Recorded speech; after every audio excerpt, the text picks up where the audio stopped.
Hi అండి. అందరికీ నమస్కారం. Welcome to my channel. ఈ వీడియోలో ఏపీ ప్రభుత్వ ఉద్యోగులకు మరియు పెన్షనర్లకు బిల్లులు చేసే డీడీఓలందరికీ కూడా ఖజానా శాఖ వారి ఉత్తర్వులండి. మరి ఏంటి అనేది పూర్తి వివరాలైతే వీడియోలో తెలుసుకుందాం. వీడియోని ఎక్కడే గాని స్కిప్ చేయకుండా ఎండ్ వరకు చూడండి. అప్పుడే ఇన్ఫర్మేషన్ పూర్తిగా అర్థమవుతుంది. వీడియో చూస్తున్న ప్రతి ఒక్కరు వీడియోకి లైక్ చేయండి ఫ్రెండ్స్. ఈ వీడియోని తోటి ఉద్యోగ పెన్షనర్ మిత్రులతో అయితే షేర్ చేయండి. కొత్తగా మన ఛానల్ చూస్తున్నవారు సబ్స్క్రైబ్ చేసుకోకుండా వెంటనే మన ఛానల్‌ని సబ్స్క్రైబ్ చేసుకోండి. దీని ద్వారా నేను చేసే లేటెస్ట్ వీడియోస్ అన్నీ మీ వరకు రీచ్ అవుతాయి. ఇక ఆలస్యం చేయకుండా వివరాల్లోకైతే వెళ్ళిపోదాము. సో ఫ్రెండ్స్, ఇక విషయానికి వచ్చినట్లయితే ఆంధ్రప్రదేశ్ రాష్ట్ర ప్రభుత్వ ఉద్యోగ మరియు పెన్షనర్లకు బిల్లులు చేసే ప్రభుత్వ ఉద్యోగుల ఆదాయపు పన్ను మినహాయింపు వివరాలు ఖజానా శాఖ కీలక ఆదేశాలండి. జిల్లాలోని వివిధ ప్రభుత్వ శాఖల్లో పనిచేస్తున్న ఉద్యోగుల ఆదాయపు పన్ను మినహాయింపు మరియు ఇతర సంబంధిత వివరాలను ఫిబ్రవరి 15లోగా సిస్టమ్‌లో నమోదు చేయాలని ఖజానా శాఖ డ్రాయింగ్ అండ్ డిస్బర్సింగ్ ఆఫీసర్స్ డీడీఓలకు ఆదేశాలు జారీ చేసింది. ప్రభుత్వానికి చెల్లించాల్సిన ఆదాయపు పన్ను ప్రక్రియలో మార్పులు. మునుపటి సంవత్సరాల్లో ఫిబ్రవరి నెలలోనే ఉద్యోగుల ఆదాయపు వివరాలను పరిశీలించి తగిన డిక్లరేషన్ అందించాల్సిన బాధ్యత డీడీఓలపై ఉండేది.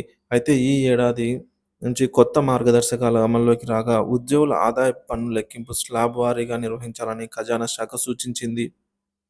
ఉద్యోగుల జీతాల వివరాల నమోదు విధానం. ఉద్యోగులు తమ జీతం, వివిధ అలవెన్సులు, మెడికల్ బిల్లులు, హౌస్ రెంట్, వికలాంగుల రికవరీలు మొదలైన అన్ని వివరాలను కూడా సరైన ఆధారాలతో డీడీఓలకు సమర్పించాలి. అందుకున్న సమాచారాన్ని డీడీఓలు ఆన్‌లైన్ సిస్టమ్‌లో అప్‌లోడ్ చేయడం తప్పనిసరి అని ఖజానా శాఖ స్పష్టం చేసింది. చెల్లింపులు అండ్ డెడ్‌లైన్. ప్రస్తుతం నెలవారీ ఆదాయ పన్ను చెల్లింపులైతే జరుగుతున్నాయి.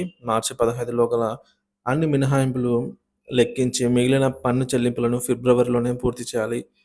వివరాలు సమర్పించినట్లయితే సంబంధిత ఉద్యోగుల ఆదాయ పన్ను లెక్కింపు డీడీఓలకు లేఖ ఖరారు చేసి పంపించాల్సి ఉంటుంది.